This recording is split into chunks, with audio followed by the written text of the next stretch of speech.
Beneath the towering marble columns of the Mitchell mansion, 15-year-old Marcus Stone watched through hollow eyes as blood dripped from Mrs. Mitchell's manicured hands onto the pristine garage floor. The wealthy woman cursed as she fumbled with brake lines, while Marcus clutched his worn notebook, documenting every suspicious movement, just as he had done since the streets became his classroom 3 months ago.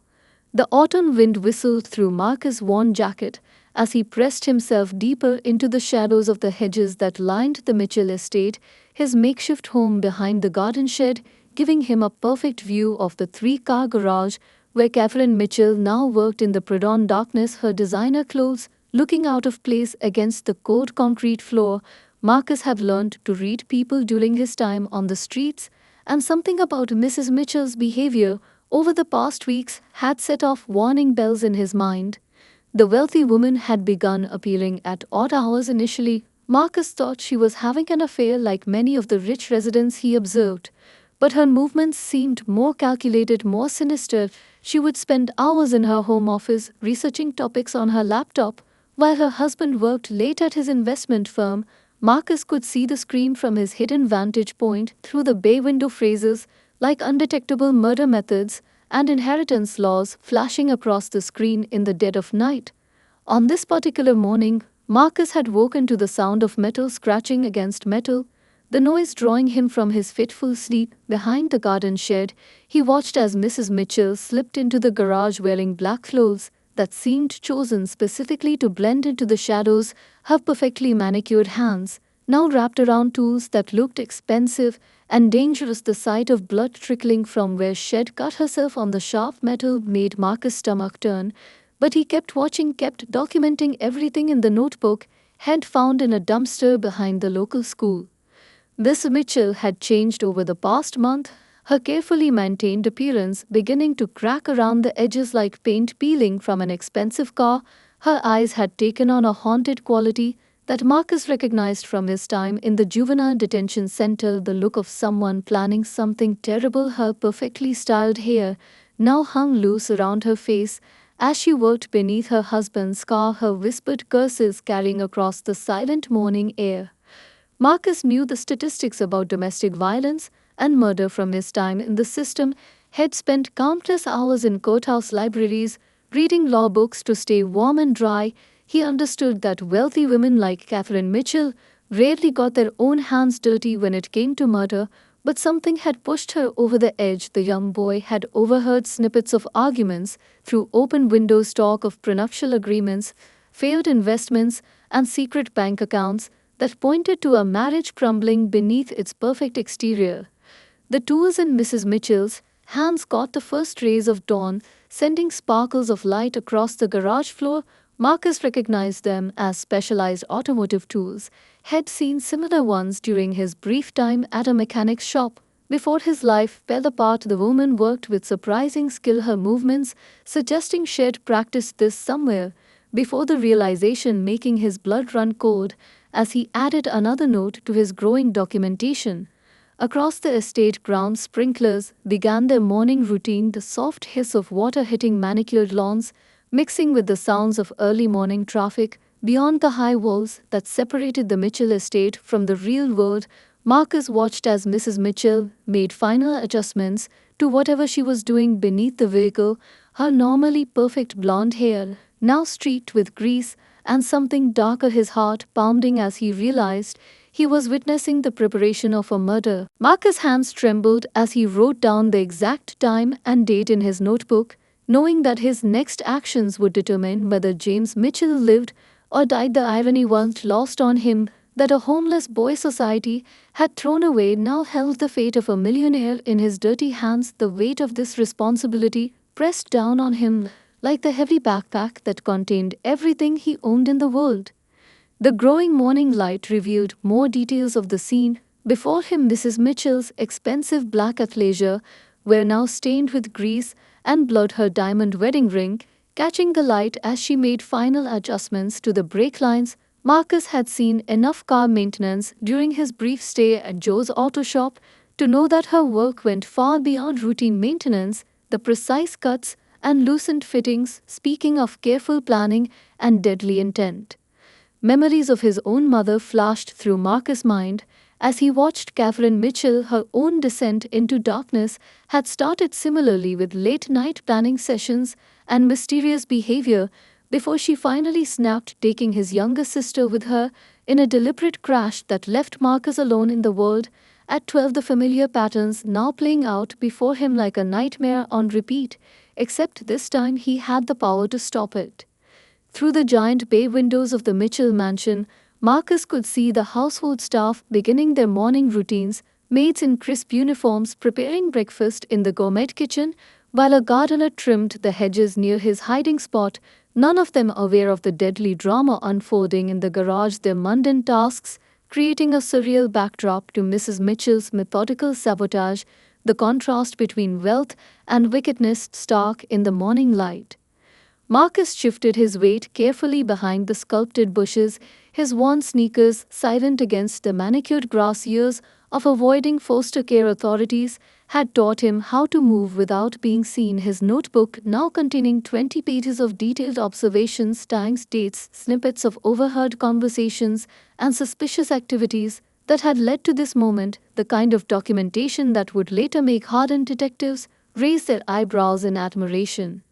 In the distance, the sounds of early morning traffic grew steadily louder, marking the approach of the hour when James Mitchell would emerge from the mansion, impeccably dressed in one of his tailored suits, ready for another day at the investment firm that had made him millions. Marcus knew the man's schedule by heart, having watched the comings and goings of the household for months. Mr. Mitchell would walk to his car at exactly 7:15, giving Marcus less than 30 minutes to decide how to intervene. Movement from the garage caught his attention as Mrs. Mitchell emerged from beneath the vehicle, her blonde hair now a tangled mess, her designer clothes smeared with evidence of her work. Marcus watched as she gathered her tools, placing them carefully in a silk-hung scarf, the incongruous luxury of the fabric making the deadly implements seem even more sinister. She moved with the jerky energy of someone approaching a point of no return, her carefully maintained facade cracking under the weight of her intentions. Marcus' thoughts raced as he considered his options. He could call the police, but his past experiences with authorities made him hesitate. His status as a homeless juvenile delinquent meant they might not believe him until it was too late. He could try to warn the household staff, but Mrs. Mitchell's carefully cultivated image as the perfect society wife would make his warning seem critical, leaving direct intervention as his only real choice, the responsibility settling onto his young shoulders like a physical weight. The sound of running water from inside the garage drew his attention back to the scene. Mrs. Mitchell was now washing her hands in the utility sink, her movements methodical as she attempted to remove all the evidence of her work. The morning sun streaming through the high windows illuminated her face, revealing an expression that sent chills down Marcus' spine, the look of someone who had passed the point of moral considerations, who now existed in a space beyond normal human constraints. Time seemed to freeze as Marcus sprinted across the manicured lawn, his threadbare shoes leaving desperate tracks in the morning dew. He lunged forward, grabbing Mr. Mitchell's expensive suit sleeve. Just as the businessman reached for his car door handle, the young boy's eyes wild with fear as he gasped out words that would change both their lives forever. Marcus' heart thundered in his chest as he raced across the vast expanse of perfectly trimmed grass, his worn sneakers slipping on the wet grass, each stride feeling like an eternity. As he watched James Mitchell walk purposefully toward the waiting vehicle, the morning sun glinting off its polished surface, making it look deceptively innocent, the wealthy man checking his expensive watch, completely unaware that each step brought him closer to disaster. The security cameras mounted on the mansion walls tracked Marcus' movement, their red lights blinking accusingly as he broke his months-long habit of staying invisible. The boy knew this single act would expose his presence to the household, but the alternative was unthinkable. His lungs burned as he pushed himself to run faster, memories of his own mother's fatal crash fueling his desperate sprint across the grounds. James Mitchell turned at the sound of approaching footsteps, his taut frame cutting an imposing figure in his tailored charcoal suit, his expression shifting from surprise to alarm as he registered the disheveled boy racing toward him, his manicured hand instinctively reaching for the car door, while his other moved toward the security alarm remote hanging from his key ring. Marcus could see the moment of decision in the man's eyes, whether to flee into the safety of his vehicle or face the oncoming threat. The sound of birds singing in the morning air created a surreal backdrop to the unfolding drama. As Marcus closed the final distance, his worn jacket flapping behind him like broken wings, the boy could see Mrs. Mitchell through the mansion windows, her face draining of color as she realized her careful plans were about to unravel, her perfectly manicured hands pressing against the glass in helpless horror. Marcus' fingers finally caught the expensive fabric of Mr. Mitchell's sleeve, the material so fine it felt alien against his dirt-stained skin, the momentum of his sprint causing both of them to stumble sideways away from the vehicle. Mr. Mitchell opened his mouth lightly to call for security, but Marcus' desperate words froze him in place, the boy gasping between breaths about brake lines and betrayal and a murder plan months in the making. The early morning air grew thick with tension as Marcus pulled out his battered notebook with trembling hands, the pages filled with dates, times, conversations, and observations tumbling out in a flood of evidence that could not be ignored. Mr. Mitchell's face transformed as he listened, his expression moving from skepticism to shock to a deep, devastating understanding, his carefully ordered world crumbling around him with each word the young boy spoke. In the distance, the wail of approaching sirens pierced the morning quiet, someone in the household having triggered an alarm. At the sight of the confrontation, Marcus knew his next actions would determine not just the outcome of this moment, but the course of multiple lives, his own included. He stood his ground even as security guards emerged from the mansion, their weapons drawn, the evidence in his notebook held before him like a shield against both their suspicion and the weight of destiny that had brought him to this moment. The mahogany courtroom doors burst open as Marcus entered, wearing his first clean shirt in years. Camera flashes exploded around him, while Mrs. Mitchell's perfectly composed face cracked for just a second, showing the rage beneath her designer makeup. The boy's hands trembled, but his voice rang clear as he described the haunting sound of metal being cut in the pre-dawn darkness. The weight of 300 pairs of eyes pressed down on Marcus as he made his way to the witness stand, his new shoes squeaking slightly against the polished floor, the sound echoing in the hushed courtroom behind him. The gallery was packed with reporters, society members, and curious onlookers, all eager to witness the homeless boy who had thwarted a millionaire's murder, their whispers creating a soft susurration like wind through dead leaves. Judge Henderson peered down from his elevated position, his silver-rimmed glasses catching the light from the tall courthouse windows, his reputation for running a strict courtroom evident in the complete silence that fell as Marcus raised his right hand to take the oath, the boy's voice steady despite the slight tremor in his raised hand, the familiar words taking on new weight in the formal setting where truth and lies would battle for supremacy. Catherine Mitchell sat at the defense table, her Channel suit and perfectly styled hair creating an image of wealthy refinement that Marcus knew to be as false as her innocent expression, her manicured hands folded demurely in her lap, but her knuckles white with tension beside her. Maxwell Porter, her high-priced defense attorney, shuffled papers with calculated nonchalance, but his eyes never left Marcus, watching for any sign of weakness he could exploit. District Attorney Sarah Collins approached the witness stand, her conservative suit and minimal jewelry presenting a stark contrast to Mrs. Mitchell's obvious wealth. Her first questions were gentle, designed to put Marcus at ease, establishing his presence at the Mitchell estate and his habits of observation, but everyone in the courtroom knew they were building toward the crucial testimony that had brought them all there that morning. Marcus removed his worn notebook from the evidence bag presented to him, the pages now carefully preserved and documented by the prosecution team. He handled it with reverence, remembering the cold nights and hungry days during which he had filled its pages with his observations, the neat rows of his writing a testament to his determination to maintain order in his chaotic life. His voice grew stronger as he began to read from the crucial entries. The courtroom fell into a deeper silence As Marcus described the events of that pre-dawn morning, his words painting a vivid picture of Kathleen Mitchell's actions, her movements beneath the car, the flash of expensive tools, the blood on her hands. Members of the jury leaned forward in their seats, their expressions ranging from horror to fascination as the boy whose society had overlooked became the sole voice of justice in a case that had captured national attention.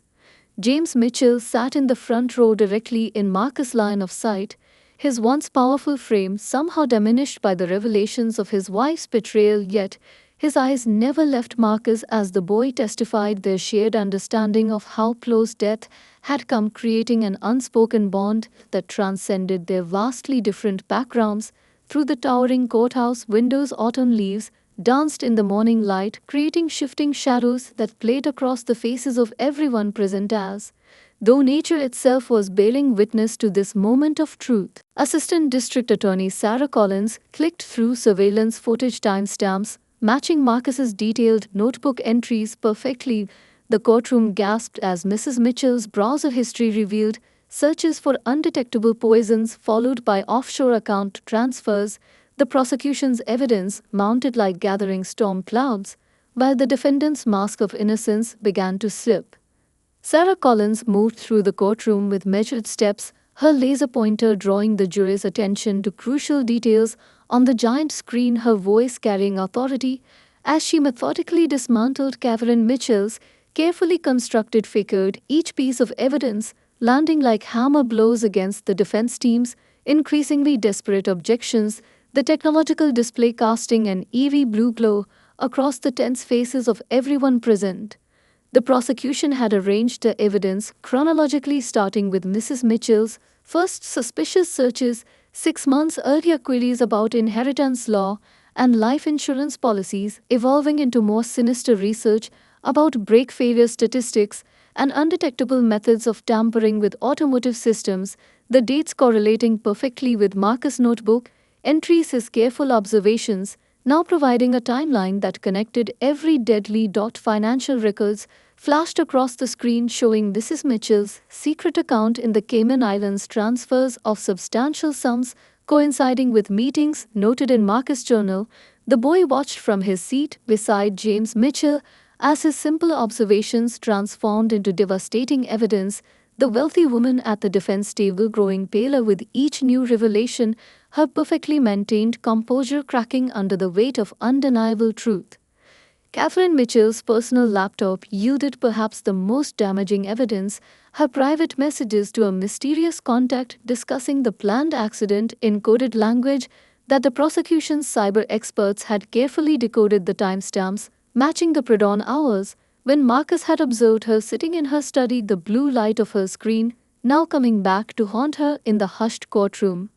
Surveillance footage from the Mitchell estate's security system played silently on the screen, showing Kathleen Mitchell making her way to the garage in the pre-dawn darkness, her movements exactly as Marcus had described in his notebook. The defense team's attempts to explain away her presence growing weaker as multiple camera angles captured her suspicious activities, the timestamps confirming every detail of the boy's testimony. The prosecution displayed detailed photographs of the brake lines from James Mitchell's car, the precise cuts and loosened fittings exactly matching the specialized tools found hidden in Mrs. Mitchell's private safe. Marcus watched as automotive experts pointed out the deliberate nature of the tampering, their technical testimony transforming his simple observations into irrefutable evidence of attempted murder. The jury members taking detailed notes, their expressions growing darker with each new revelation. Sarah Collins' voice carried a note of controlled fury as she presented bank statements showing Mrs. Mitchell had recently increased her husband's life insurance policy to $12 million without his knowledge, the paperwork bearing a signature that document experts would later prove to be forged, the prosecution weaving together a tapestry of greed, betrayal, and calculated murder that left even the most skeptical observers convinced of her guilt. Defense attorney Maxwell Porter paced like a caged animal, his expensive shoes clicking against marble as he tried to paint Marcus as a skilled con artist, but the boy's testimony held firm. Even as Porter revealed Marcus's history of juvenile detention, The truth shone through his every word, while Mrs. Mitchell's carefully crafted lies began to unravel. Porter approached the witness stand, his tailored suit failing to hide the predatory tension in his movements, his reputation as a ruthless cross examiner preceding him like a shadow. The afternoon sun streaming through the high courthouse windows created harsh lines across his face as he began his attempt to destroy Marcus' credibility, his voice dripping with calculated skepticism as he addressed the boy. The defense strategy became clear as Porter projected Marcus' juvenile record onto the courtroom screen, petty theft, truancy, and trespassing charges filling the display, while Mrs. Mitchell nodded sympathetically from her seat, trying to appear as the victim of a troubled youth scheme. The attorney emphasized each transgression, his voice rising theatrically as he questioned how anyone could trust the word of a homeless delinquent against a respected member of society. Marcus sat straighter in the witness chair, his chin lifted slightly as Porter circled him like a shark. The boy had expected this attack, had prepared himself for the exposure of his past, but the truth of his observations gave him strength even as the defense attorney attempted to twist his words into something sinister. The young witness answered each accusation with quiet dignity, his responses carrying the weight of hard-earned wisdom beyond his years. The gallery watched in tense silence as Porter produced security footage showing Marcus hiding on the Mitchell estate, questioning his true motives for watching the household. The attorney suggesting elaborate schemes of blackmail and extortion, but each attack seemed to backfire as Marcus calmly explained how his survival instincts and attention to detail had allowed him to prevent a murder. His simple, honest answers standing in stark contrast to the lawyer's theatrical accusations. Catherine Mitchell whispered urgently to her legal team as Porter's aggressive strategy failed to shake Marcus' testimony. The wealthy woman's carefully maintained appearance, showing signs of strain, her perfectly applied makeup unable to fully conceal the growing fear in her eyes as she watched her expensive defense strategy crumble in the face of a homeless boy's unwavering truth. Porter's voice grew increasingly frustrated as he demanded explanations for Marcus' detailed notebook entries, suggesting the boy had fabricated evidence to gain attention and possible financial reward, but the prosecution's earlier presentation had already established the impossible accuracy of Marcus' observations, the timestamps and security footage confirming every detail. The defense attorney's questions beginning to sound hollow in the face of overwhelming evidence.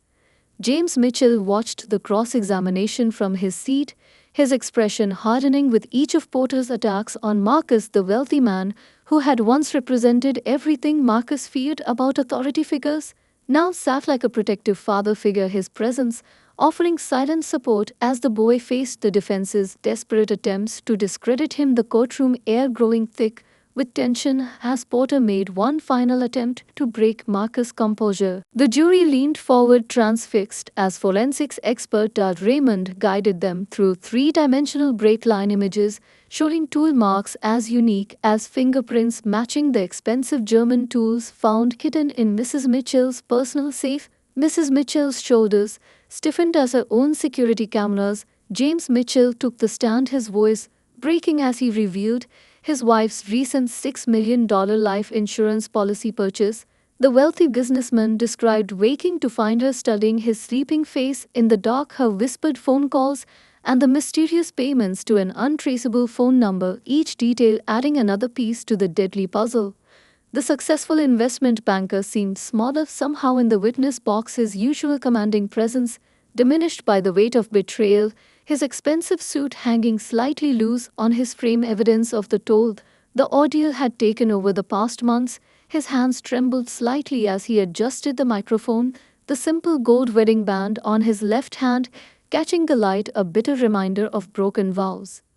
District Attorney Collins guided James Mitchell through the early days of his marriage, describing the whirlwind romance that had led him to marry Catherine after only 6 months of dating, his voice growing hollow as he recounted how their relationship had changed after his company's recent success, his wife's attention shifting from their shared dreams to an obsessive focus on his growing wealth, her designer shopping habits escalating alongside suspicious meetings with unknown associates. The courtroom fell silent as James described the night he had awakened to find Catherine standing over their bed, her silhouette dark against the bedroom window, her hand reaching toward his face before quickly withdrawing when he stirred the memory, now taking on sinister implications in light of her recently revealed searches for undetectable poisons. Marcus watched from his seat in the gallery as the wealthy man confronted the full scope of his wife's betrayal. James Mitchell's testimony turned to the morning of the planned murder, his voice steadying as he described his routine walk to the car, the moment forever frozen in his memory when a desperate boy had rushed across his lawn to save his life. The wealthy man turned to look directly at Marcus, his eyes filled with gratitude as he recounted how the boy's detailed notebook had revealed the extent of Catherine's plotting. Marcus's careful observations providing the foundation that had cracked her perfect facade.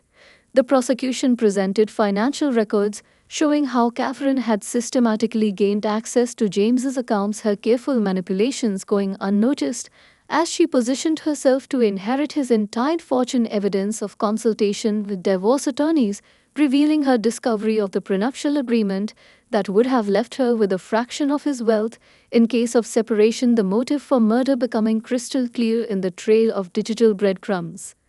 Catherine Mitchell stared straight ahead as her husband detailed the dozens of suspicious credit card charges and unexplained absences that in hindsight pointed to her careful preparation, her perfectly maintained expression cracking only when James described finding her detailed notebook, calculating the exact speed and location that would make his brake failure appear accidental, her meticulous planning revealed through her own documentation.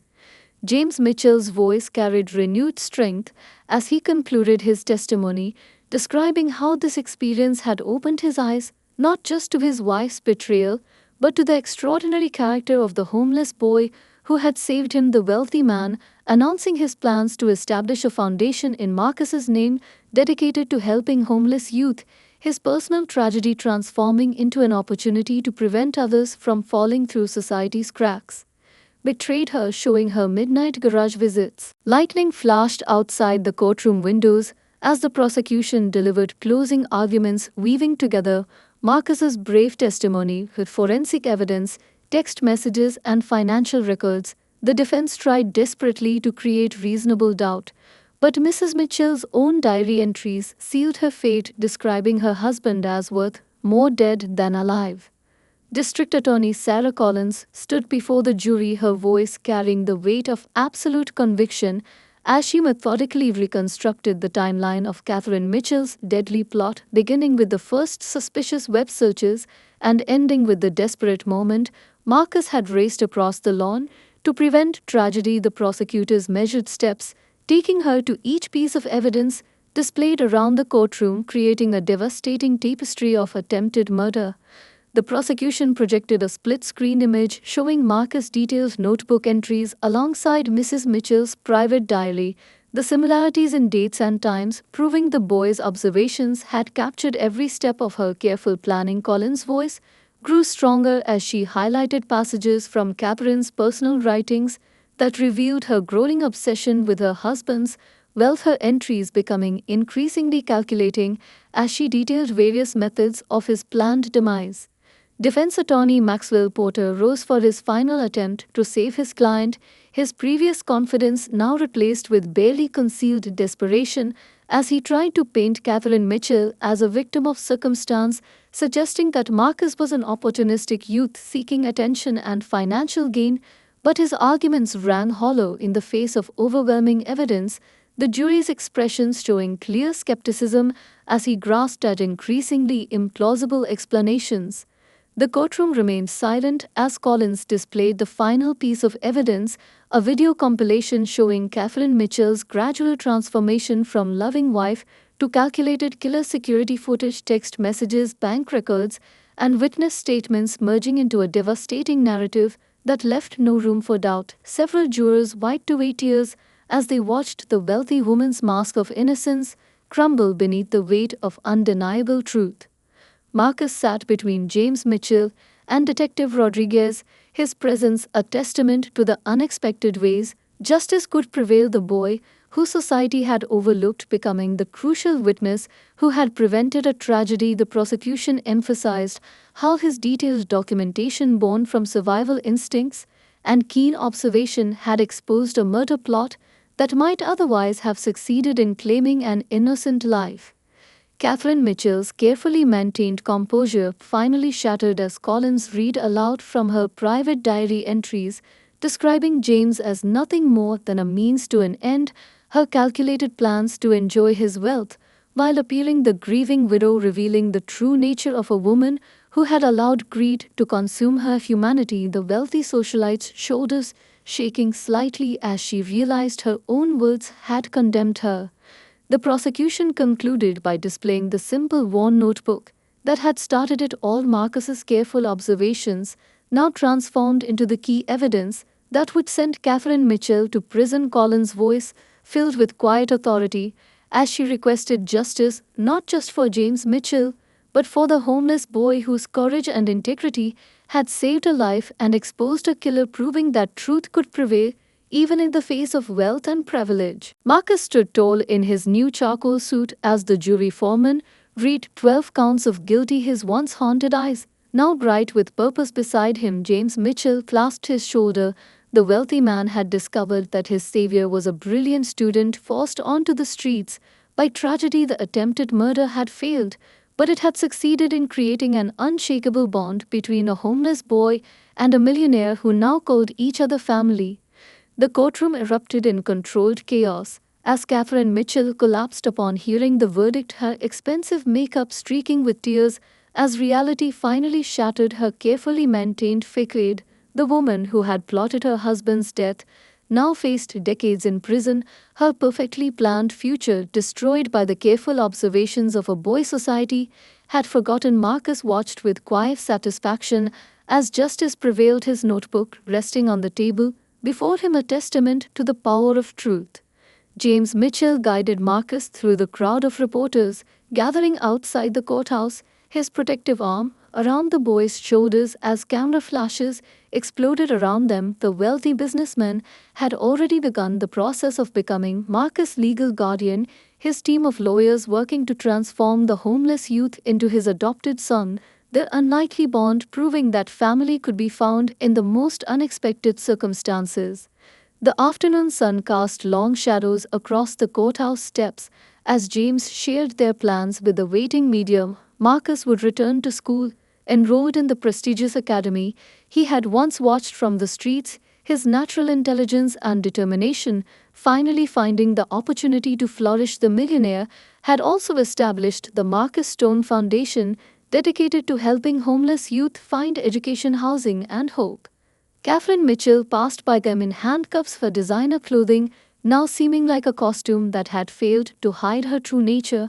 Her eyes met Marcus briefly as officers led her toward the waiting prisoner transport. The boy who had destroyed her careful plans, returning her gaze with quiet strength, his own transformation from invisible observer to honored hero made complete in that moment of final justice. Detective Rodriguez approached them, his gruff expression softening as he handed Marcus his notebook. Now officially released from evidence, the detective had already offered the boy an internship with the department when he turned 18, recognizing that the same skills that had exposed Catherine Mitchell's plot could serve well in law enforcement. Marcus accepted the worn pages, his fingers tracing the entries that had changed so many lives. James Mitchell's driver held the door of the luxury car that would take them home to the mansion where Marcus had once hidden in the shadows. The boy paused before entering, looking back at the courthouse where truth had prevailed against wealth and privilege. His new father smiled with understanding as Marcus took a moment to absorb how completely his life had transformed in the months since he had first witnessed Catherine Mitchell's suspicious behavior. Reporters called out questions about their future plans, but Marcus and James shared a quiet look of understanding, knowing that their real story was just beginning. The unlikely father and son made their way through the crowd toward a future neither could have imagined before. Fate and a worn notebook had brought them together, proving that sometimes the most powerful acts of justice come from those society least expects to deliver them.